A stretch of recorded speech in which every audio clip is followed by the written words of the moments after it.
সব সময় আমরা প্রবাসীদেরকে বলে থাকি টাকার মেশিন। আজ পবিত্র ঈদুল আজহা।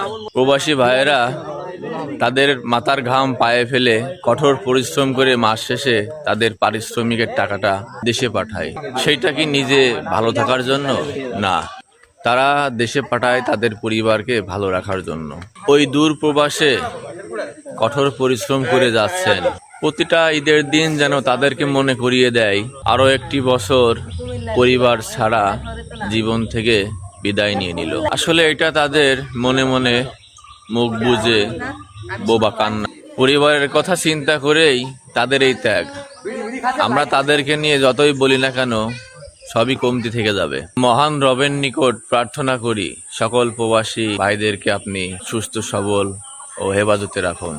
সবাই যেন তাদের পরিবারের সাথে সুন্দর মুহূর্ত উপভোগ করতে পারে দেশে ফিরে, সেই তৌফিক সকলের দান করুন, আমিন।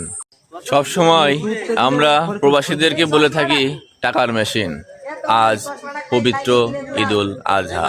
প্রবাসী ভাইয়েরা তাদের মাথার ঘাম পায়ে ফেলে কঠোর পরিশ্রম করে মাস শেষে তাদের পারিশ্রমিকের টাকাটা দেশে পাঠায়।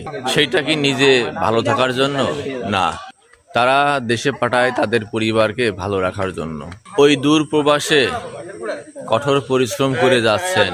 প্রতিটা ঈদের দিন যেন তাদেরকে মনে করিয়ে দেয় আরো একটি বছর পরিবার ছাড়া জীবন থেকে বিদায় নিয়ে নিল। আসলে এটা তাদের মনে মনে মুখ বুজে বোবা কান্না। পরিবারের কথা চিন্তা করেই তাদের এই ত্যাগ। আমরা তাদেরকে নিয়ে যতই বলি না কেন সবই কমতি থেকে যাবে। মহান রবের নিকট প্রার্থনা করি সকল প্রবাসী ভাইদেরকে আপনি সুস্থ সবল ও হেফাজতে রাখুন। সবাই যেন তাদের পরিবারের সাথে সুন্দর মুহূর্ত উপভোগ করতে পারে দেশে ফিরে, সেই তৌফিক সকলের দান করুন, আমিন।